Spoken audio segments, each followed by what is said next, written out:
Welcome back to Stag Figure Reviews. Today we will be looking at McFarlane Gold Label Superman vs. Doomsday 2-pack. And here is Superman and Doomsday in packaging. They came in a larger than usual box to accommodate both figures. This was bought at Target and has the gold label in the corner.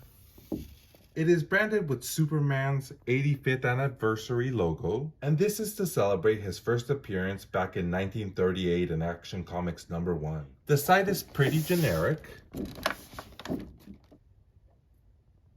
The back has a beautiful comic panel.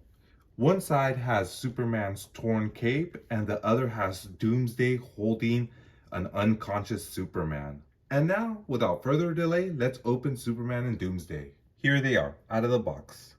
I'm feeling quite delighted to finally have this Doomsday in hand. I'm only feeling lukewarm towards this Superman. Looking at him, there are things that I like and things that I do not.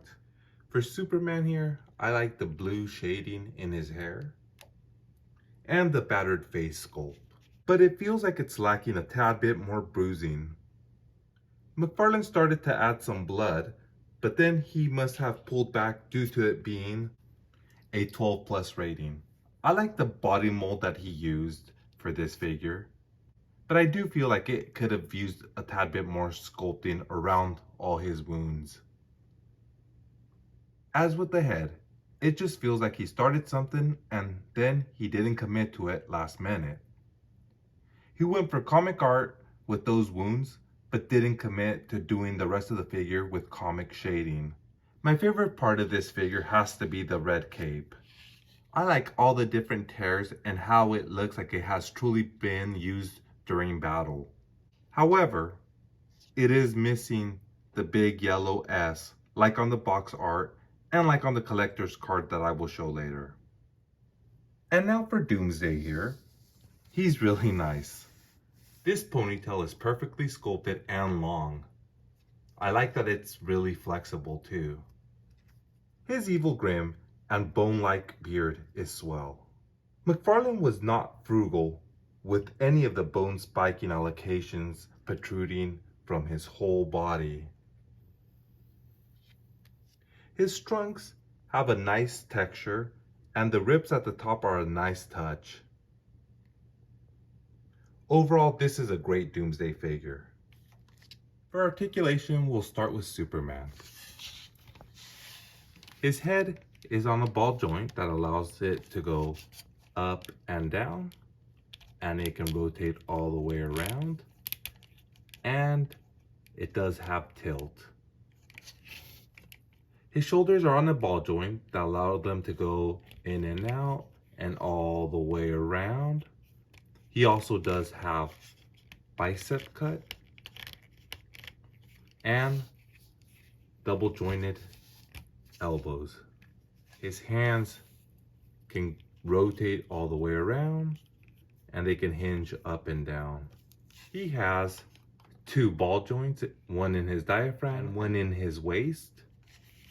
They allow him to go back and forth and then to have some tilt. The lower waist does the same exact thing. His legs can go up and down, in and out, and the hips have a little bit of a swivel.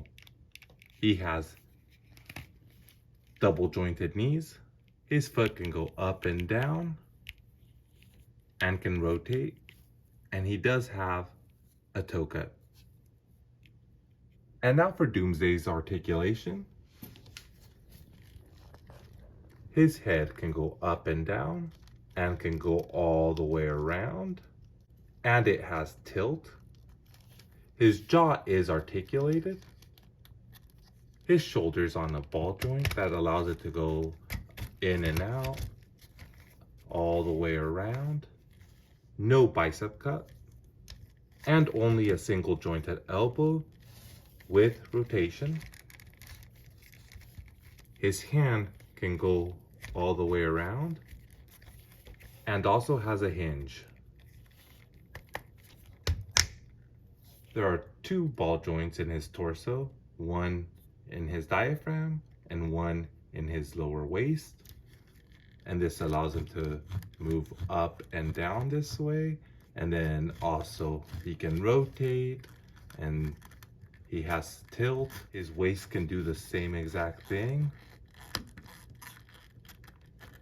His legs can kick all the way up and down, in and out. His hips have some swivel. He's on single jointed knees, although they do have rotation. His foot can go up and down. It also has a rocker and no toe cut.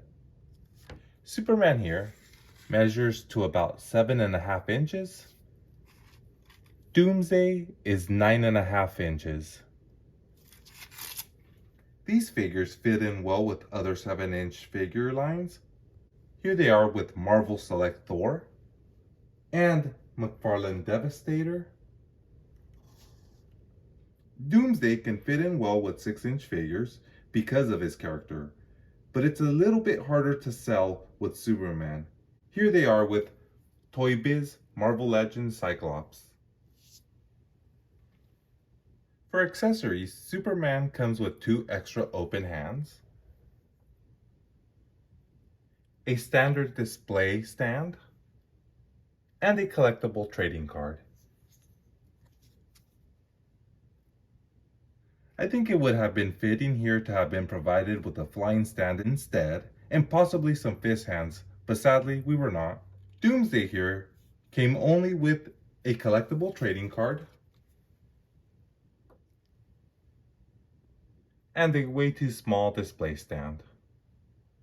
Doomsday is a monster genetically engineered from the depths of Krypton. He was imbued with a lot of hate and desire for destruction. He was made this way by being created and released as an infant onto the surface of the planet where he was killed. The baby remains were collected and used to clone a stronger version of himself. This process was repeated over and over for decades as a form of natural evolution. The agony of those painful deaths resonated in his genes, driving him insane and hating all life. Eventually, he met Superman on Earth and became best known as Superman's killer.